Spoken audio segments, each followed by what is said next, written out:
Tonight, I can report to the American people and to the world that the United States has conducted an operation that killed Osama bin Laden. Where we continue to follow the capture and killing of Osama bin Laden now. Those are just some of the scenes overnight as thousands of Americans gathered in celebration of Osama bin Laden's death.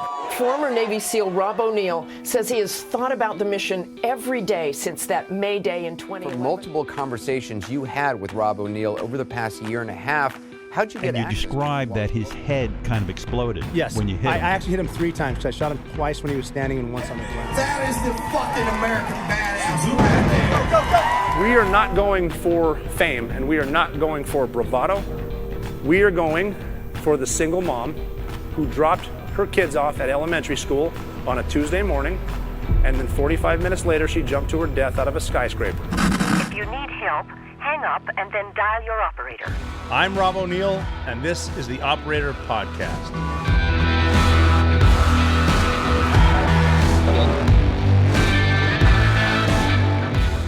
(152), that's what this is. Episode 152 of the Operator Podcast. Welcome back to it. I'm your host, Robert J. O'Neill, former SEAL Team 6 operator. A lot of travel as usual. Almost wrapping that up for the season, though. Ideally, around Thanksgiving is a good time to stop traveling because as soon as Thanksgiving's over, obviously Black Friday, then whip up the Christmas ornaments and decorations. And then Mariah Carey is going to come out with her glorious voice and tell us all she wants for Christmas is, yo, dumbass. But we are at that time of year, and it's fun. 152 is the episode. Just went out west, went down south a couple times, airports, festivals, galas, and the like. And it's been fun. It's been good to see different persons and peoples. I ran into a lot out in San Diego. I went out there there was a gala for Veterans Exploring Treatment Solutions, which is run by the Capone family, Marcus Capone and Amber Capone. They called it their torchbearer party. They were giving out awards, and this one was keying on In Waves and War, which is the Netflix documentary that was made by Marcus Capone and DJ Shipley. They made a documentary just based on combat and what that comes with combat, how combat affects the family life, mental health. They did get into Ibogaine, obviously. That's the one that works. It's starting to get a lot of good notice and headway. People are noticing what Ibogaine does, and people are coming back with the results. It's fantastic. I've done it thrice already. I'm sure I'll go back, but it's so good for your gray matter, your brain, your crazies that run around your sensitive little body. Works like a champ, though. Great event. It was at the Hotel Del Coronado, which is very cool. I got a nice room there. Got to see the water. There's all those signs. I don't think I did. I'll post one of those of don't get in the water because of all the raw sewage, which comes with living next to Tijuana. You know, they don't have the infrastructure that we do. I don't know what it is. They just like to get their poo in the water, and that gets people with weird kind of diseases that might be bacteria that eat your flesh, stuff like that. Can get bad. I did see the signs. It was disheartening. It was nice to walk back down, though, towards the amphibious base there in Coronado, NAB. You know, I don't know if you know this, there's a building, the barracks, that if you look at it, Coronado, I'm not pulling it up right now. I'm not even up with that technology yet. Still in the process of building a proper studio for just myself. We have the good one for the guests. But the barracks there, I think X Division stays there. X Division is where you go when you quit training. X Division it's not a fun place, but it's actually shaped like a swastika. Really weird. The rumor is during World War II they brought German prisoners there to build. I'm not sure I'm buying it. Why are you going to bring German prisoners all the way to Coronado? Not a bad gig. That's a Ricky rumor that we had in the Navy when we were out there. But there is a building on there that's a barracks that's shaped like a swastika. It's pretty weird. NAB. Coronado. Did not go check it out. I walked down as close as I could get to the base. They're saying that the marker, the rocks where you do rock portage at the Hotel Del Coronado, that's a kind of a famous part of Hell Week. It's one of the first evolutions you do. A rock portage is when you go up to the big cliffs, the big cliffy rocks in front of the Hotel Del. They're not cliffs, they're just piles of rocks, but you use the old ready up heave. Those are ready and up are preparatory commands, and then heave is the action command. Ready, up, heave. You take your boat to the rocks, and then you got a guy up front that grabs the rope on the front of the boat, the bowline guy. He'll grab that, hop up, and then you heave. Basically, the evolution is bring 6 dudes on a boat, a rubber raiding craft, and row your asses up to the thing and then hop out. You got to pull your boat up and over the rocks. Just get dangerous because if it's high surf, the last place you want to be is in between your boat and the rocks. Stay on the sides. But that's right there. It was good to get back out there, the pool water. No, I didn't get in the pool water, but just to see the Hotel Del and know that Monday through Friday, dudes are getting tortured. A lot of people don't know that Buds has the weekends off. SEAL training has the weekends off. You have to recover. It's a gut check. But just the memory, seeing the old barracks down there, the beaches themselves, and the limited instruments that the instructors have to work with. It's kind of cool with that O course and those ropes and those pull-up bars, that water, that sand. You can beat so many people down. And then even from right there to the place where the SEALs get beat, the SEAL candidates get beat, is across the highway from the amphib base itself. So it's on like an annex of the amphib base. And the amphib base is probably an annex of the Navy base. But you have to run over to get chow as a Bud student, as a class, running to the Bud Shuffle, if you will. Run over there and get chow, which is about a mile away. So if you're running 2 miles per meal, that's, if you do your math right, a lot of running. And that's not all the running you do at Bud's, but it's right there. Good to be back. Hotel Del's different when you're not in it. It's a mile marker from the Bud's compound. So when you're doing... if you're doing a run or whatever, because they will do 4 mile time runs at Bud's, and that's for time, obviously a time run to see if you stay in there. But then they do other fun runs that aren't so fun. They call them conditioning runs. That's when you run with an instructor. They usually put the best instructor in front of you running your Bud's class. Even though you're in really good shape in Bud's, you got to figure you're doing other shit before that run. But they'll do things like run all the way south towards Mexico, and there's like, at least there used to be like the mud flaps and all that bullshit. Run towards the elephant cages, I think they call them, way down south, and then you start running back. You don't know when a conditioning run will end. You know when a 4 mile time run ends, it ends at 4 miles. But with the conditioning runs, like you run down to the elephant cages, but then you run back, and as you see the compound off to the side, off to your right, the ocean's off to the left, you're like, yeah, it's finally done, and then you just keep running past the compound. That's kind of the mind game right there, too, because you know you're just going to keep running, but you don't know how far, and then they'll usually run you down to the Hotel Del, which is an additional mile, then you turn around, you're coming back, and then usually hop off there, get off the sand, get ready for your next evolution, which is going to be in 10 minutes, which could be anything. The evolutions went one after another. You get done with your run, and then who knows? Maybe after your run, you're wiping the dust off, changing into your blouse, and then running over to chow. Maybe you're keeping the blouse off, and you're getting out there for log PT. Maybe you got to run the O course a few times. Who knows? Maybe you got a 2 mile swim next. It's all fun. It's all Buds. Everyone quits. Hoo-yah. But it's going to be a good one today. I'm going to talk a little bit about the travel, what we saw out there, a couple different people we saw in the gala, all that good stuff. But I want to talk about the sponsor of the show first, Bubs Naturals. This is all about gym recovery, getting your skin back in order, thinning hair, breaking off nails.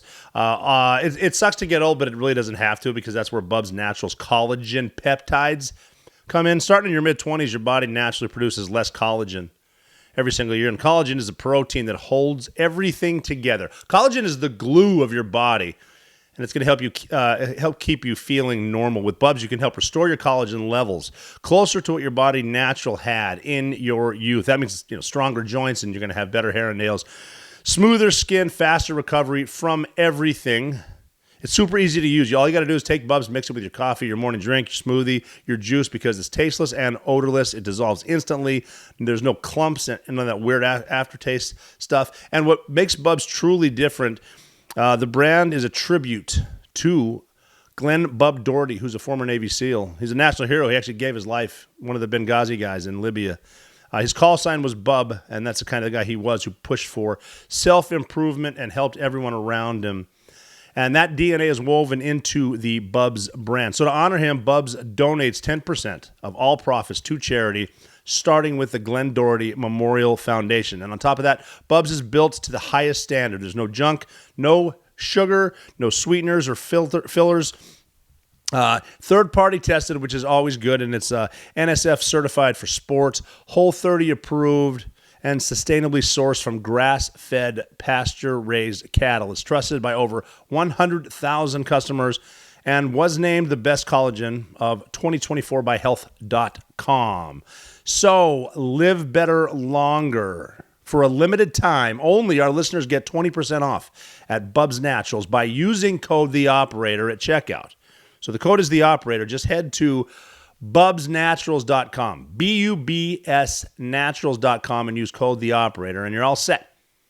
So that site is bubsnaturals.com. Use code THEOPERATOR. And when you get done, they'll ask where you heard about them. Just say the operator sent you there. So head over right now. bubsnaturals.com. Use code THEOPERATOR. You're getting 20% off. But it was good to get back out to Coronado, especially because Coronado is just I was an East Coast SEAL the whole time. We have the West Coast and we have the East Coast. We're not as complex as a lot of different places around the country or around the world. It's the odd number SEAL teams are in Coronado, 1, 3, 5, and 7. The even numbers are out east, Virginia, right?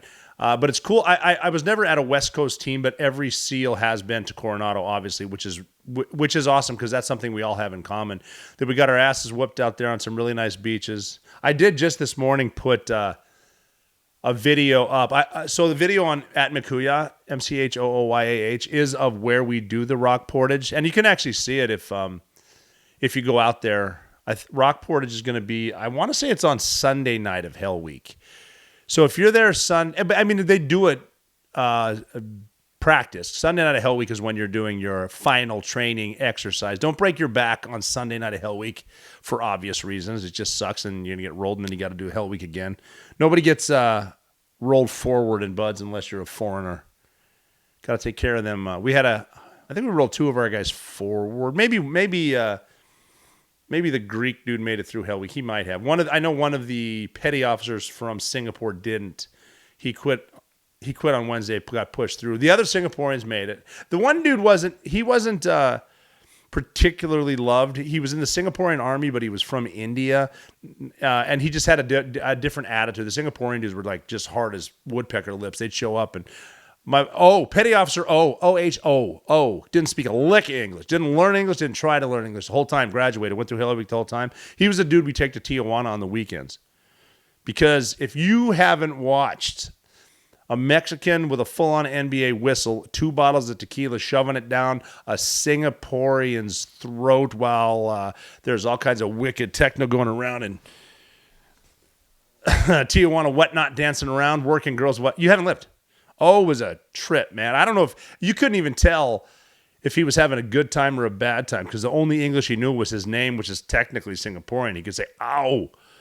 Yeah, that was a trip, though. It was fun to get back there. We rolled 1 forward, 1 backward, but everyone got full benefit. Everyone can relate to Coronado and what's about because you fit buds again. You don't go. It's not boot camp.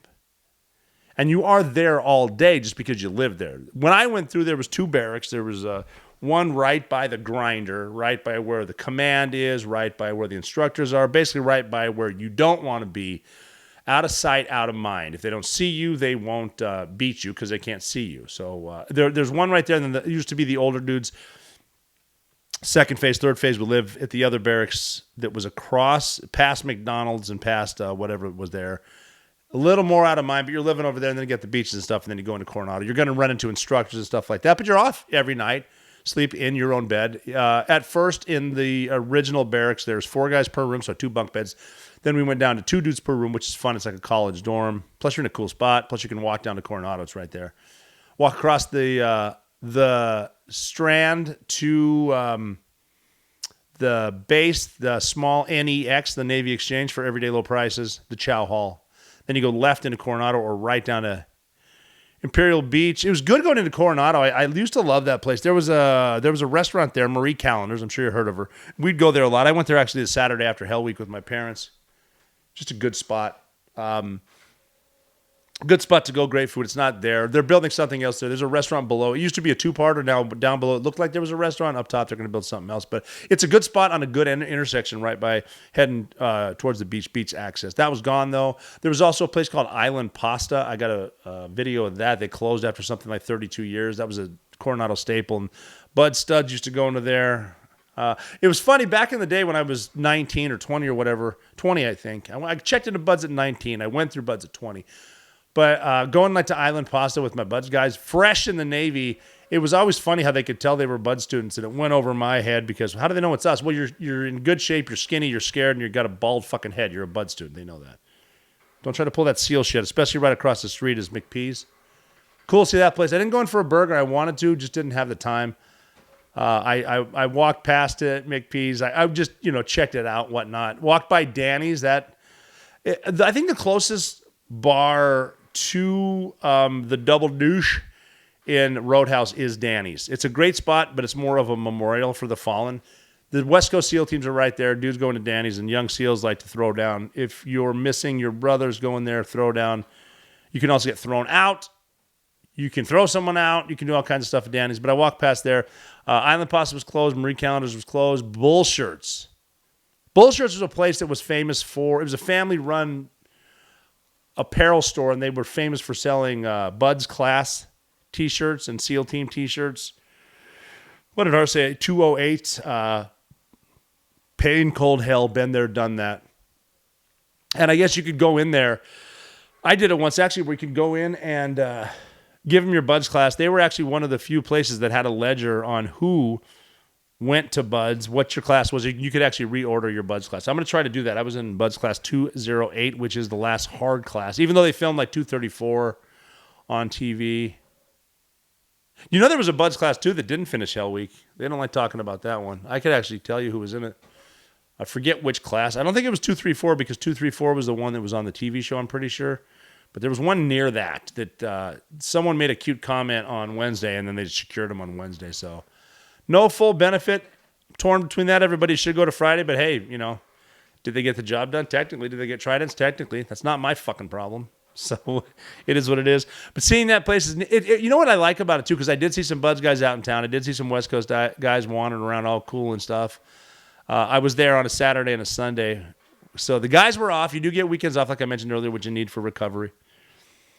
But it's so funny to be there because, I left Buds in 1996, December 96, went out to Fort Benning, Georgia for Army Airborne before SEAL qualification training, which is smarter because the way it works now is it's all in-house. We used to have to go to Fort Benning, Georgia, go with the Army for Airborne, which was a mistake, big mistake. But because you get done with the hardest military training in the world, and then you go to Airborne, which is a great school, but it's just not up to what Buds is. It's not even close. Getting dropped for 10 push-ups and stuff, whatever.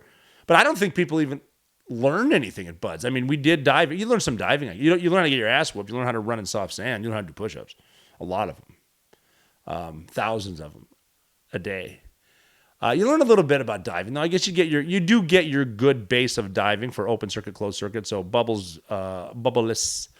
You learn about dive medicine, which is very important. Diving is a lot more dangerous than people think when you're dealing with mixed gases, pure oxygen, depth. You got your nitrogen. You're worried about the bends, arterial gas embolisms, O2 toxicity, which is a fun word to say, especially if you have a lisp or a tick.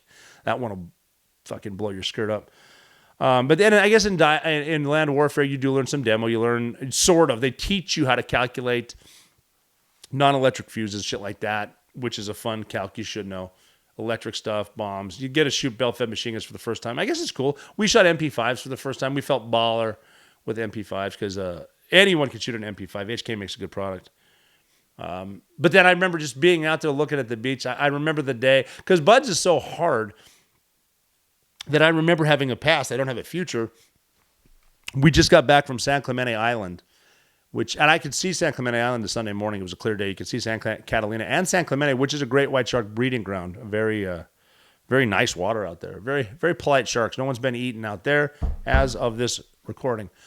But you get back from 40 straight days of Buds out there where no one can see you, which can be good or bad. I've seen both. I thought the island was worse than Hell Week. But you get back from that at Buds, and you're just in Buds shape. You're in Buds mood. You're going to go Buds, all that Buds. And then they tell you on Monday, hey, you got to go to medical and dental, get your medical record, your dental record. You got to stop by admin, get your service record and all that because you're going to SEAL Team 2. You got picked.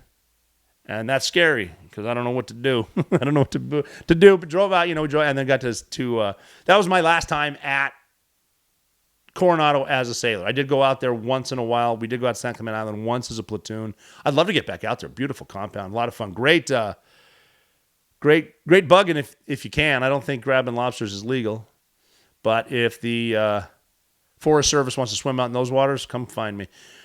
Yeah, but then you get to the SEAL team and it's all there, and then we have our SEAL reunions and whatnot, and that's when you get into the stuff. And it's cool to go back to Coronado because it's almost like the young guy feeling.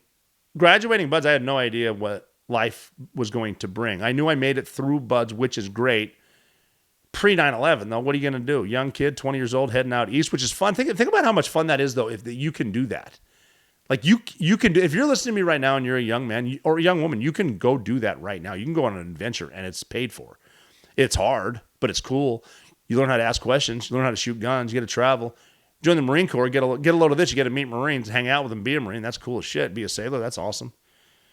Get involved with the Air Force. I don't even know what the Space Force does. I'd like to wear that uniform. That's kind of dope. You can do that. But imagine being a 20-year-old kid before 9/11 from Montana. I think I'd been to Florida in my life, never to New York. Just fly out to Virginia Beach. Don't even know what that looks like. Don't know what the Navy does. Don't know what a SEAL does. I just know I'm in good shape. Go to the, Fort Penny, Georgia, SEAL Team 2, start tactical training. Then your life starts. Meet the guys, do platoons, get a trident eventually, which is dope. You're a SEAL, and time just flies, and 9/11 happens. Holy shit. And then SEAL Team 6, and blah, blah, blah. Keep your head down, keep moving forward, and eventually one day you too can have veterans calling you a liar. But it was so cool to be out there and then get to go to the gala, because the gala was about In Waves and War. I mentioned that earlier. I saw DJ Shipley out there. Great to see him. We were at Red Squadron together. I saw one of the dudes from the Bin Laden raid I hadn't seen pretty much since the Bin Laden raid. That was just awesome to both of us had done Ibogaine, and it was cool to see face to face, eye to eye, and like literally try to catch up on 14 years in 30 seconds. Awesome to see those guys. They did a great job. It was nice to be in an event that was about that, because it definitely seeing Waves of War. It focuses on DJ and Marcus Capone, yes, but the other guys involved, I'm not gonna say all the guys involved. They're in there. You should see it. They tell their stories. I don't want to tell their stories for them, but just to watch they talk about SEAL training, they talk about war, they talk about loss, they talk about PTSD and family. And I mean, I went to the gala before I watched In Waves and War, and it's the same thing. It's the same. You'll actually get the vibe of the Ibogaine trip that I talk about, that Marcus talks about, that Marcus Luttrell talks about, other veterans talk about. You get a look at it, and you get, when they start describing what they're going through, what their families and wives and kids are going through because of their PTSD. I know that I've felt, and other veterans I've talked to have felt, you're describing me. And the wives are like, yeah, you're describing me. There's a part when Turbine 3-3 went down during Operation Red Wings. That was the Lone Survivor op. And those wives the thing they had in common, they all lost their husband. They became friends, and that's post-traumatic stress. And it's just, it gives you the intro. I know people are curious about Ibogaine. This really gives you a look into it and how it works, and it's beautiful. And it was just cool to see everybody at the gala, all the celebrities and donors that were there. Hotel Del was nice. Veterans Exploring Treatment Solutions did a phenomenal job.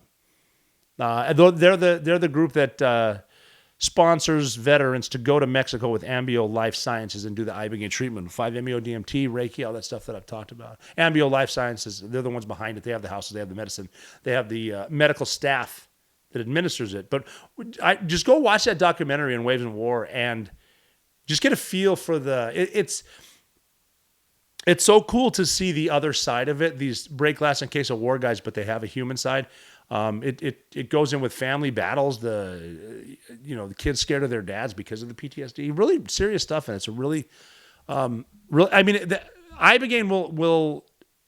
will assist with a lot of the bad blood between vets, because that's there too. And when you're dealing with that, you do need to consider that there's some scars behind there from people seeing stuff that a lot of people aren't meant to see, and it helps. It helps. So it was cool to see the gala. Great to see the guys. My God, I saw a lot of SEALs out there I hadn't seen in a long time. Really cool. Great food. Good on the Hotel Del for when they served it wasn't a rubber chicken meal and I do conferences like a lot, but they served a really good almost like a short rib and a chicken and really good potatoes. And I think I ate everyone's desserts, which is glorious.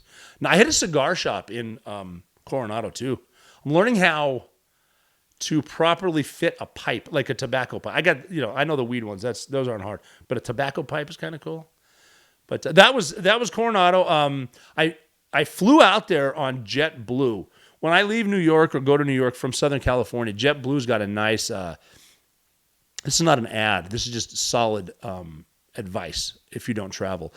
JetBlue has a first class they call Mint, and they offer it on long flights. And when I check, it's generally a few $100s more than a coach ticket, which is a lot. But if you're going coast to coast direct, I think pound for pound, JetBlue is I don't want to say the best, but I mean, as far as what you're paying and the service, because you got to figure when you get in there, it's a full flat bed with your own like little, if you get it like goes 2-1, 2-1. If you get the one in the middle, like your own row, that's sick because you obviously got more room. But if you get a 2, it's great because you got your bed, your own little spot, your own TV up there.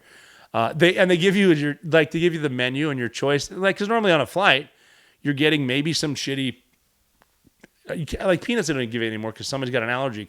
I'm not going to get into that.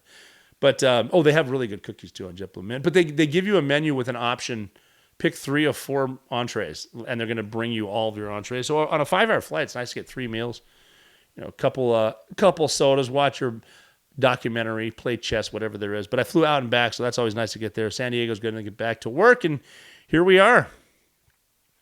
Doing the Lord's work, I guess, here at the Operator Podcast. What are we going to talk about today? We got all kinds of stuff going on. We got the communists are taking over major cities, but that's going to get bad. We're at the point now, too, where it sort of worked what the communists wanted.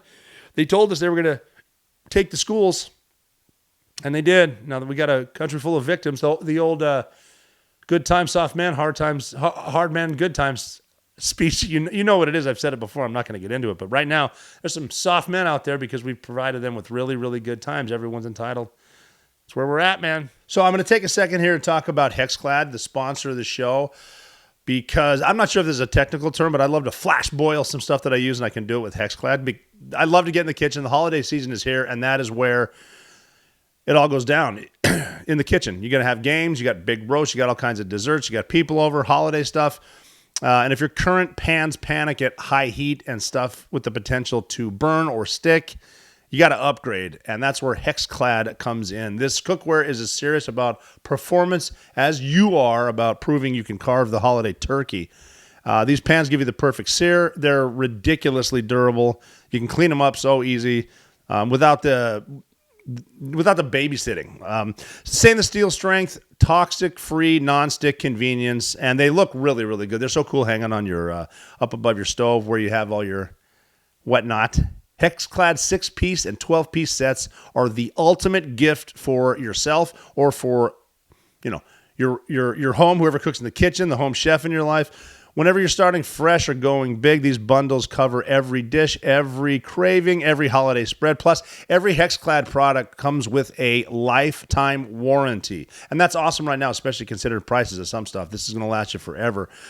So you're not just buying cookware. You're just like setting up your future meals for success. You're setting up your future memories for success. You're really hooking your family up with this. Hexclad 6-piece set is a perfect starter bundle for any kitchen. It includes 3 of their most popular pans with matching lids, giving you everything you need to handle everyday cooking with ease. We're talking breakfast to dinner.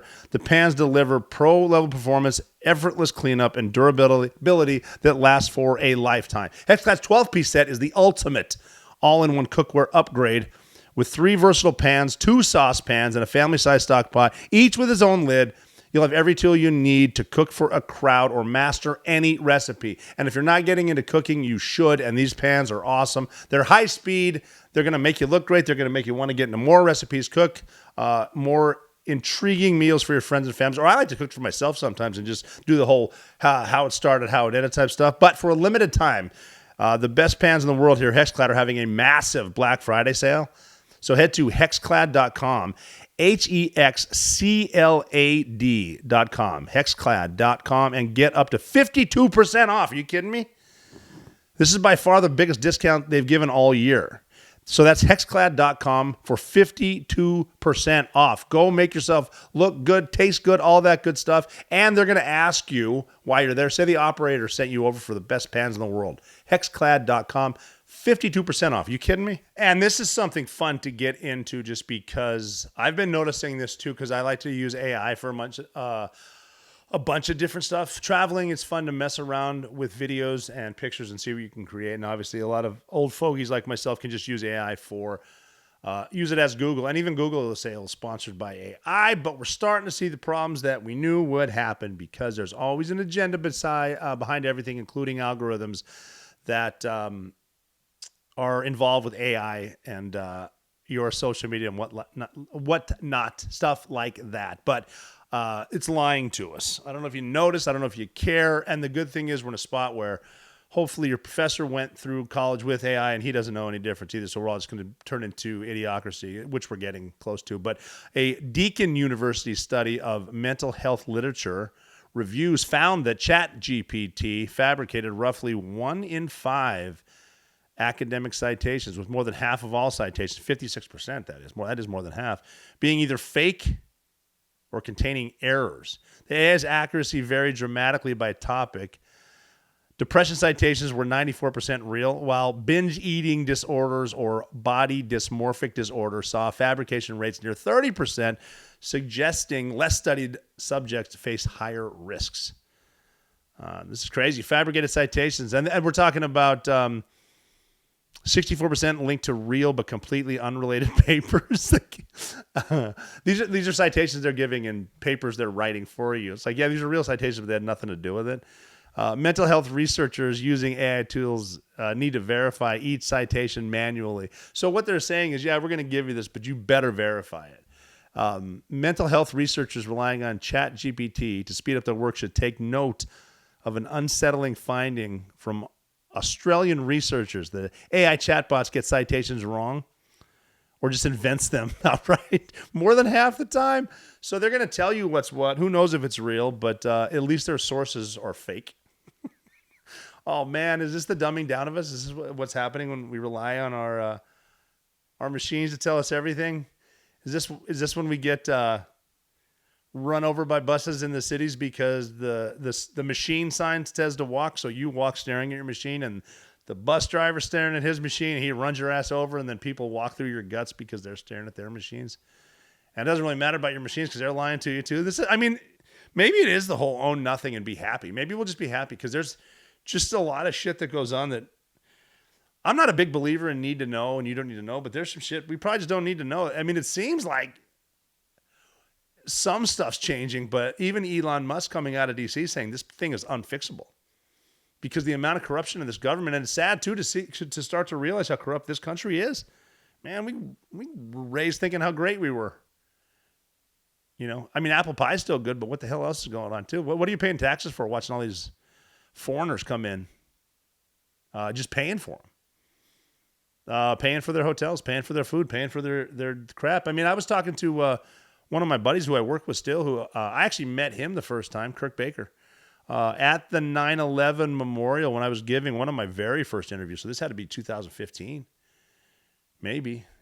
Could have been before that, but no, it was right around 2015. But I met Kirk. He was a SWAT guy, NYPD. Met him, and then I was talking to him this week.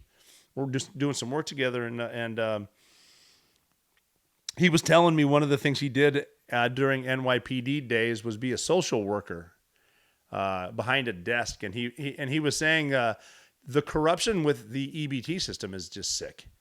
He would say he'd get dudes coming in there, 23, 24 years old, able-bodied guys, and they'd get their $600 EBT card, or they'd get it charged $600 a week or whatever. Or I don't know if he was saying he got a card physically, must have been in or something the way it works. And he would get his $600 every week and then go to the bodega, which in New York is a convenience store. They're all over the place. And bodegas are great, man. You can get whatever you want in a bodega pretty much 24 hours a day. But he'd take a $600 EBT card, able-bodied dude from, I think, Yonkers, New York, going down the street, EBT, give him $600 for $200 cash. What does a dude do with $200 cash? He goes to buy drugs.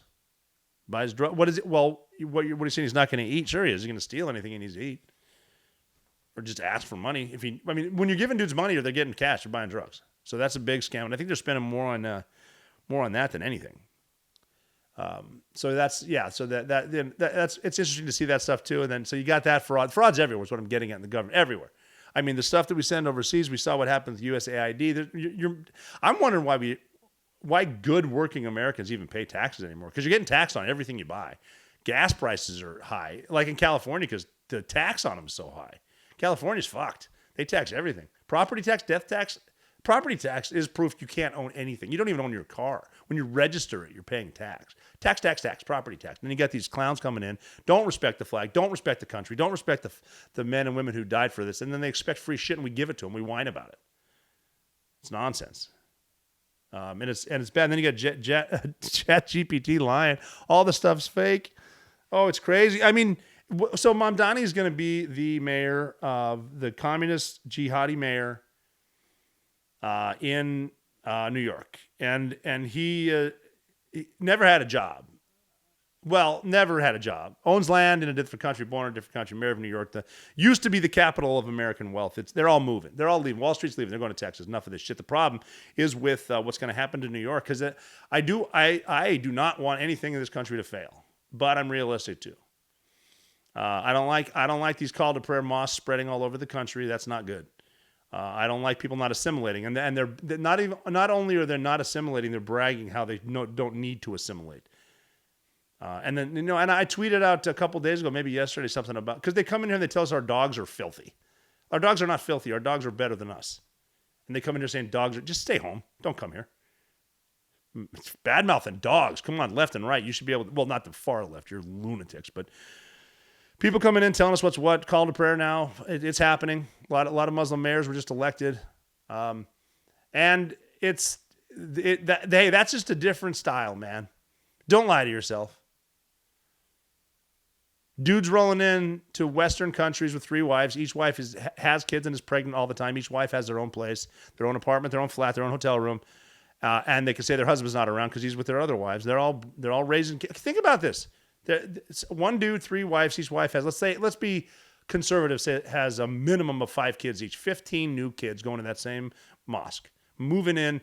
What are they doing? They're going to start electing people pro Sharia law. It's going to change the melting pot of this country. It's not come here with your own stuff. And it started with the division of calling it a certain type of American, a Muslim American, African American, Chinese American. Start doing that, man. It's divide and conquer, and it wins. And even the algorithm they're admitting is wrong. I mean, here's just that same article I'm reading. Overall, only 77 out of 176 citations, with is just under 44%, were real and accurate.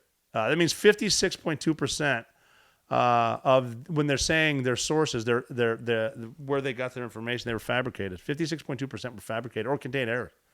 That's tough when you're doing that, but you got blatant takeovers coming in, and you got blatant lies coming in. I mean, the thing with the Sharia law, you're not going to like Sharia law. You should go to places where it is in place in this country. I mean, we're getting it in Texas. Texas, man. Texas, what the fuck? If you're listening. There are no bad questions. That's my question, Texas. What the fuck is going on there? This happened before. This has been happening for 1,400 years, and I'm telling you the truth. In 622, Prophet Muhammad was kicked out of Mecca, which is Muslim. Prophet Muhammad is kicked out. He goes to Medina, which is what? Jewish. So Muhammad goes to a Jewish city of Medina as an immigrant. So he migrates because he got kicked out to a Jewish place. So he goes. What he does is he goes to a minority neighborhood as a victim, as an immigrant, a minority neighborhood, and gets into politics where he gets political clout. He's a political figure now in Medina instead of Mecca, and then he starts getting a following. This is Muhammad the Prophet, and he allows them to now rob caravans going back and forth Mecca, Medina. So now he's a political leader, he's a migrant, he's a military leader, and in all of 5 years, there are no longer any Jewish people in Medina. They kicked them all out. They kicked them out, they killed them, or they enslaved them. And that's what historically has been happening. Go in as a migrant, take advantage of the system, become a political leader, then become a military leader. Be a victim while you're a minority, and then you're not. And they're not minorities anyway. They might be minorities here, But there's a lot of these dudes coming in, and it's a very, very fine line because, I mean, even you got the MBS showed up at the White House, the leader of Saudi Arabia, the Crown Prince showed up at the White House. He's obviously also a Muslim, but there are different kinds of Muslims too. And I'm not going to get into the many different sects, the way people act. There are Muslims out there that don't take, they will take success and money along with Islam, which is the way we should go. You'll see Saudi Arabia, Qatar, you see Dubai, you see places like that. The migrants they're sending, a lot of them are criminals. They're emptying their prisons and sending the criminals to the West because they do want chaos in the West. I don't give a fuck if it makes you happy or not. They want crime. That's their goal. Get in the place, get a political position in a minority, whatever, and then all of a sudden you get a military type backing. You get a following. You're seeing it now. You're not as quiet. The stuff you used to whisper in the mosque, now they're screaming in the streets. They're praying in the streets, which they don't do in Muslim nations. Do they? No, they don't, because they have respect for Muslim nations. They're doing that as a show of force. They're showing you they're invading. We're on the same team. No, we're not. They're telling you they're not. But what do they want? They want crime. They want crime to get out of control. Why? They want people to leave. That's what's going to happen in New York. Crime's going to get rampant because they're coming in with a plan for that. They want the good people to leave. The hardworking people are going to leave. The United States is bigger than England. So people they're going to get fed up, yes, but they're not going to fight. They're going to leave. Then what happens? People stay. Who stays? The poor people, which generally people that stay require government assistance. That's generally Democrats, so they are going to win the politics. Democrats win the politics of the city. We're talking major cities now. We're talking Seattle, which, forget about that, but New York. They're going to take the city. They're going to win the city. With the large cities, what comes next? The state. You start getting the state to go your side. What is the state? What does the state of New York come with? I mean, they're blue all the time, but they come with electoral college, electoral votes. What are they doing in Texas? Why are they trying to redistrict Texas? Why are they sending so many people, so many mosques and trying to get Sharia law in Texas? If Texas goes purple, if Texas goes blue, life as you know it is over. I don't know if you noticed. Democrats ruin everything. I gave you a pause there because I want you to think about anything Democrats have brought in and it made places better. Go. Think about their policies. Tell me how they made it better. When I was working in the SEAL teams, training combat or hunting, whatever, outdoor stuff, recon and surveillance, swamp walking, all that good fun stuff the recruiter shows you on a poster but never tells you what it's about. I was always big into taking care of my feet. You got to take care of your feet. We used to do a lot of land warfare stuff, recon and surveillance, a lot of ruck marches, and if you don't take care of your feet, you're screwed. You even see it in movies when they tell people to go to Supply and get new socks. Jungle rot. And you'll see that with your friends. They'll spend so much money on stuff, but they'll skimp on their socks. Like $3,000 on a new bow for a bow hunt, and then buy $2 gas station socks when you're also buying that Reuben under the gas station heat lamp for 2 days. But then like 8 miles in with bubble guts, your feet hurt, and you're going to miss your dream shot because you can't concentrate because you're walking on hamburger, all that stuff. But like dudes will spend so much money, $10,000 on a full setup, $2,000 scope, $3,000 permits or whatever. You're getting $1,000 camo and scent lock, $1,000 bow, $400 boots and whatnot. Why wouldn't you spend a little money on good socks? They're the ones closest to your body, but they ignore it and they wonder why they're cold. They wonder why their feet sucks. But that's where hollow socks come in. Alpaca socks were built for the field. They're performance-grade socks made from ultra-soft baby alpaca fibers. Why don't you want that on your feet right now? Baby alpaca fibers, engineered for rugged conditions, designed to keep your feet dry, warm, and comfortable. And this is no matter where the hunt or the day takes you. They're the only socks that will keep your feet warm below freezing and then cooled off when it hits 80 degrees. Alpaca, I mean, what do I need to tell you about how baby alpaca fur feels? They're 3 times warmer than wool, and they're still lightweight. And hollow socks don't just make socks for the outdoors. They got them for everywhere. They have everyday socks that are soft and breathable. They got compression socks. I recommend those for flights. Gradual compression, comfort, keeps your legs comfortable. Hunt socks are designed to keep your legs and feet fresh after the cold mornings and long sits in the field, and like trade socks, perfect for the long 14-hour days, doing your job in boots, whatever you're doing. These are fantastic socks. No matter what your day looks like is what I'm getting at. Working, training, relaxing. stocking at Sniper School. There's a Hollow Sock built for you. And for a limited time, Hollow Socks is having a buy 3, get 3 free sale. So head over to hollowsocks.com. HOLLOW socks, SOCKS.com. Hollowsocks.com today and check it out. Hollowsocks.com for 50% off your order. After your purchase, they will ask you how you heard about them. Say you heard them from the operator, but go get buy 3, get 3 right now at hollowsocks.com. I mean Seattle too. Katie Wilson was just elected mayor. She's mayor-elect of Seattle, a major city, obviously. Never had a job either. That's crazy. I love electing people who never had a job. Married to an activist. I think she's like 41 years old, something like that, maybe a little older. Lived with her parents, I think, maybe she lived with her parents until her 40s. She has a kid, I know now, because she was bragging about how she used to ride a bike all the time, but now she takes public transportation since her kid, which is kind of cool. I mean, if you can, I couldn't pull that off. I'm not a big, the public transportation for me I don't know if it's just crowded people like that or whatever. I don't have a good, my situational awareness is too good, I think, to stand around people who are obviously not paying attention to anything. It's bizarre. I mean, I really do think I'd be a pretty good criminal. There's so many victims out there. Well, right here, Katie Wilson, victim. Like, she got elected. She never had a job, lived with her parents. Her parents helped pay her rent still. Her husband's an activist. Let's put her in charge of an $8 billion budget. We're going to see what happens with this. The question is, are people going to care or even pay attention? What are you paying attention to that's happening in the country? Is it real? Man, a lot of rabbit holes to go down too, especially at night. Hit some of your operator canna. Get on the reels. Go deep into Atlas, whatever the hell it's called, the big spaceship / comet that might not even be there, going around the sun that might not even around. We're the flat planet, right?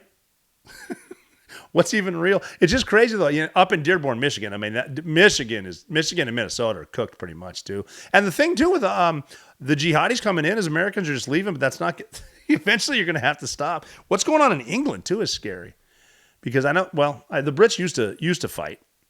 I don't know what's going on now. They gave up their guns jovially, bragged on it how they don't need guns. They fucking need guns now, don't they?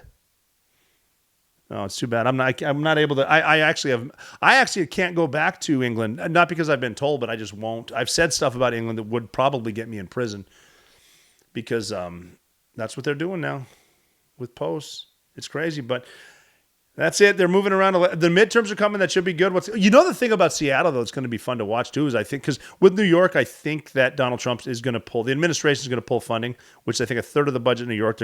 They might pull the World Cup from Seattle. Or do you send it there? Communist countries are really good at cleaning up when the cameras show up and when foreign dignitaries show up. So Seattle could clean it up. Gavin Newsom did it when his president came to California. They cleaned up San Francisco really nice.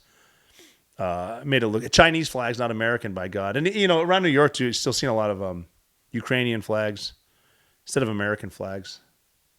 Just a process of dumbing down our kids and telling them our country's bad, I guess. I'm not going to go off on a stupid rant like that though. World Cup's going to be fun. Man, has it been that long too? I remember when I first started the Operator podcast, I was reporting on the World Cup. That's always fun. I'd rather do that too than talk about stuff that we hate or stuff that we don't like. But and do keep in mind too that device in your hand that you're watching and holding, or the computer in front of your face, is designed to make you feel miserable. It's not all real. There's a lot to be said about getting outside. There's a lot to be said about getting with other people too. Because I do have friends of all religions and all races, and I love talking to them, especially after I listen to my podcast, because sometimes I can say, I didn't mean you. I meant your crazy-ass relatives. We all have crazy relatives, too. Thank God Thanksgiving's coming up, too. Lots to talk about.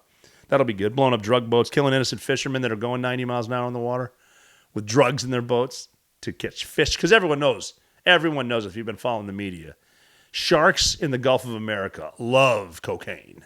Thanksgiving's coming up. I said that earlier today, too. That's exciting. What are you going to do for Thanksgiving? I think I'm going to be the guy cooking, or am I going to not?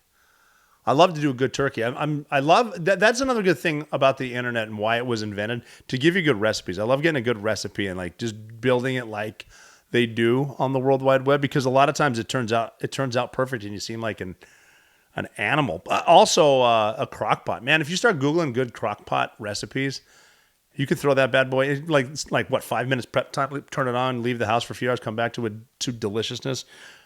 I'm going to find a good crock pot. You know what's hard though? I've had a hard time with crock pot desserts. They end up way too sugary, and the only problem with it being too sugary and too big is me eating all of it.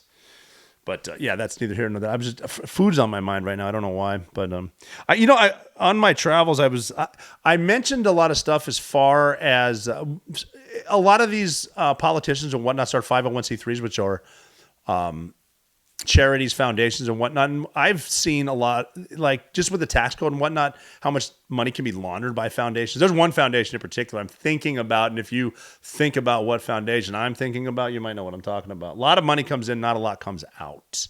Where does it go?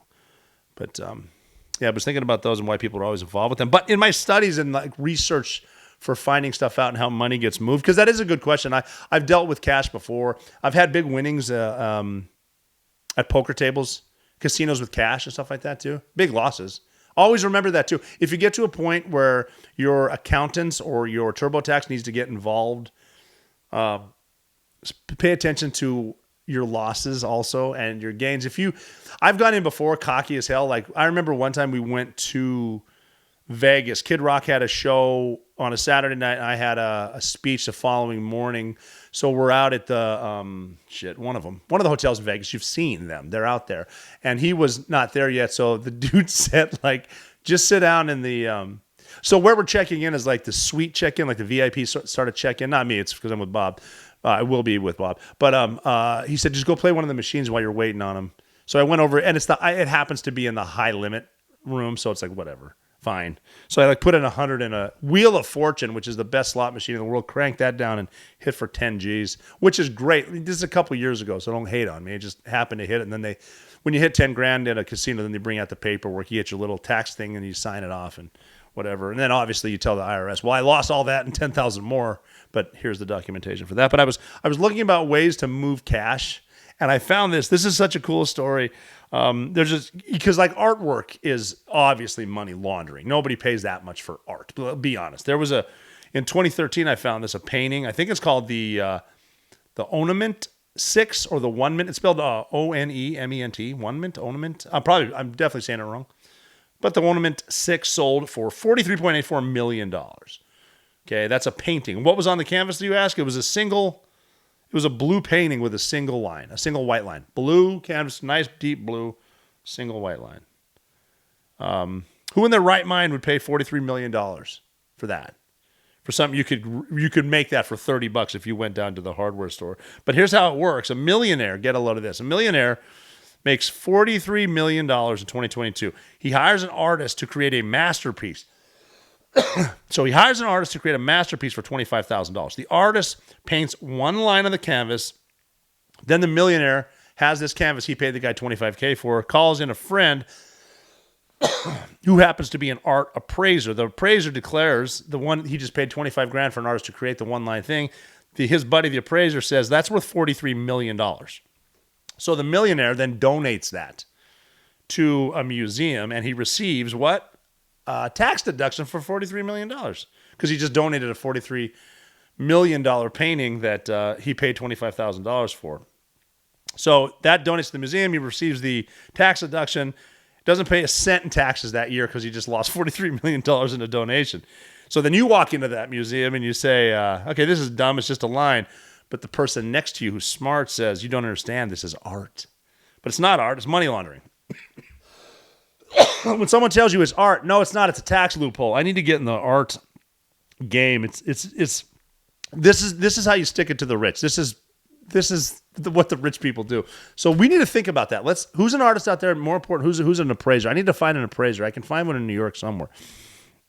That would be dope.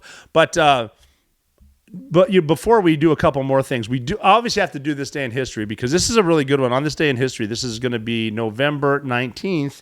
In 1863, President Lincoln actually delivered the Gettysburg Address. November 19th, 1863, and it goes 77 years ago, our forefathers brought forth on this continent a new nation conceived in liberty and dedicated to the proposition that all men were created equal. And people, 7 years ago, yeah, you've heard that before. But what that means is SCORE is actually a group of 20. 20 years is generally what it was called. So 7 years ago was 87 years ago, and he was talking about how our forefathers created such a great nation. I'm going to read the rest because it's really short. Now we are engaged in a great civil war, testing whether that nation or any nation so conceived and so dedicated can long endure. We are met on a great battlefield of that war. We have come to dedicate a portion of that field as a final resting place for those who gave their lives that this nation might live. It is altogether fitting and proper that we should do this. But in a larger sense, we cannot dedicate, we cannot consecrate, we cannot hallow this ground. The brave men living and dead who struggled here have consecrated it, far above our poor power to add or detract. The world will little note nor long remember what we say here, but can never forget what they did here. It is for us, the living rather, to be dedicated here to the unfinished work which they who fought here have thus far so nobly advanced. Is it rather for us to be here, dedicated to the great task remaining before us, that from these honored dead we take increased devotion to that cause for which they gave the last full measures of devotion, that we here highly resolve that these dead shall not have died in vain, that this nation under God shall have a new birth of freedom, and the government of the people, by the people, for the people, shall not perish from this earth. And that was it, man. And it's one of the most iconic speeches ever given. He's like, Abe Lincoln gets up there and he acknowledges the significance of the Battle of Gettysburg. And what's cool is he honors the fallen from both sides. And he says that in one of them, like a parallel thing when he says so that they didn't die in vain, recognizing that they came here to die and that they died here. He redefined the purpose of the Civil War, essentially. He said the Civil War was a test of whether the nation founded on principles could survive. And then we're at that time now, too. We're founded on principles, cannot survive. We're getting away from the principles of what this nation, why it became what it became. A nation of immigrants, yes, but they were immigrants who came here to build a better life. They were immigrants who came here to build this place, the people that came over from Europe to build New York. To build the country to be better. People didn't come here for handouts like they're doing right now, and there weren't politicians here in place that were wanting to give handouts to give more people free shit so they vote for them, and that's happening now too. You're seeing the country get divided, and Lincoln even saw it back in the day too. We had a civil war. I mean, where are we headed right now? I don't want a civil war. It's not good. We've been there before though, and we've lasted longer than a lot of nations have lasted based on the idea of this country. And it's just fitting, I think, that happened today, and the country was a civil war, and he gave an address. The address he gave was profound. It was a profound reminder of the principles of democracy, and also of equality too. And it's important to know the difference between equality and equity. Equity is not a good thing. They did that on purpose. It's one of their wordsmithing moves where they make it sound like something else. Equality is great. Equity is a scam, but they sound the same. The Affordable Care Act sounds the same. Yet they just try to the Democrats were blocking the government because they wanted $1.5 trillion over a few years for illegals, because you cannot afford the Affordable Care Act. And that's, believe it or not, I don't like getting into this because I always say I'll never say a bad thing about President Obama, but it's such a mess they got to overturn it. The country's crumbling financially. And that's Obama's legacy, man. What's he going to put in that really weird-looking presidential library if they overturn Obamacare? But that's what, Lincoln was talking about what would happen, can it endure? And it remains to be seen, I guess. And we're living through it. I want it to endure. Like I said, I hope communism works like it never has, because it never has. They always say that it's never been tried the right way. But, well, it has, because communism is an idea. And the idea has been tried. And you're saying it's never worked because it's never been tried the right way. No, it's been tried, and it doesn't work. That's why it never works. So, what a glorious thing to be talking about on this fine Navy Day. But that's this day in history. Lincoln did that. Dope. You know what SCORE means, a group of 20. I'm going to start saying the score of that too. I am 209 years old, which is sweet. Again, people do want to hear about the lawsuit. It's been filed. I did do Bill O'Reilly's show yesterday. The reason I picked Bill O'Reilly is because he was my first interview. He was still on Fox, The O'Reilly Factor. And I just thought it was fitting. Like Bill O'Reilly interviewed me first. It was good because I'd never done interviews. This must have been 2015, 2015, I think. It was before I wrote The Operator. But it was good because I had no experience public speaking. I had no experience on TV. I didn't know, like, there's simple things when you're on TV that you got to do. Like when you're getting interviewed, look at the TV. And I take this advice: if you're on TV or do interviews, look what I'm doing right now. You look at the TV, try not to move your head too much. And as you're talking, what you want to do, especially with me, is I want to concentrate on talking slower. You need to slow down your cadence, look at it. Don't move your hands a lot too. It's a distraction. Just do what I'm doing, look at that. And as I'm talking to you, when I'm on like national TV or whatever, all I'm saying in my mind is slow down, don't say fuck. Slow down, don't say fuck. So anyway, yeah. But I got on that because I was with Bill O'Reilly on the O'Reilly Factor on Fox News first. He kind of walked me through how it works, and I was happy with that. Then he actually got it behind me here. He wrote this book called Killing the Killers, which is pretty cool. Great book. Bill O'Reilly, you might not know this, is the all-time bestseller for history books, and he does great research. The Killing series, this is not an ad. Start off with Killing Crazy Horse, especially if you're from that part of the country. I'm from Montana, and I found Killing Crazy Horse fascinating.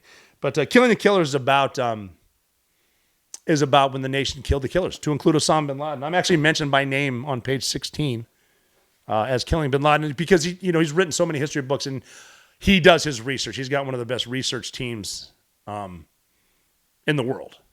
Yeah, so he's got me in there. He wanted to talk about that too. So I pointed out a couple things on there you might want to notice because I did have a teammate go on Sean Ryan's show a week ago and he admitted he shot bin Laden after he was dead. He admitted it. So there's that. Also, Amal bin Laden was hit. She was shot in the leg, in the calf, before I got there.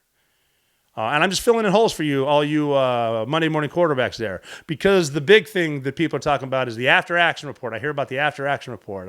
Someone spun that out there. I know who did it, but someone spun the idea that there's an after-action report out there, which I do remember. We do AARs, and we're not always honest in them, whatever.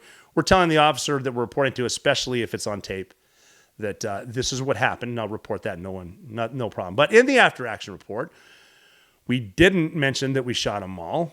We didn't mention that guys did shoot Osama bin Laden after I had killed him. We didn't mention those, but they happened. What does that tell you? After-action report is not 100% correct. So if you have that argument, just play the goddamn thing. If someone has it, play it. You're going to find a lot of people weren't where they said they were. You're going to find I'm exactly where I said I was. So play the after-action report. Okay. Or get over it. But anyway, I'm not going to get, this is pretty much the last time I'm going to mention that lawsuit because it is one of the things I'm doing right now. It's not all encompassing like it is for other people. But yeah, the O'Reilly thing's there. I'll get you a link to it. It's a good talk. It closes the holes. I mean, if you can't figure out what happened at this point, just stop trying. It's so obvious. I haven't said exactly what else went on, but you can figure it out. More to follow. Oh. And if you can believe that not every after-action report is 100% accurate, you're never out of the fight.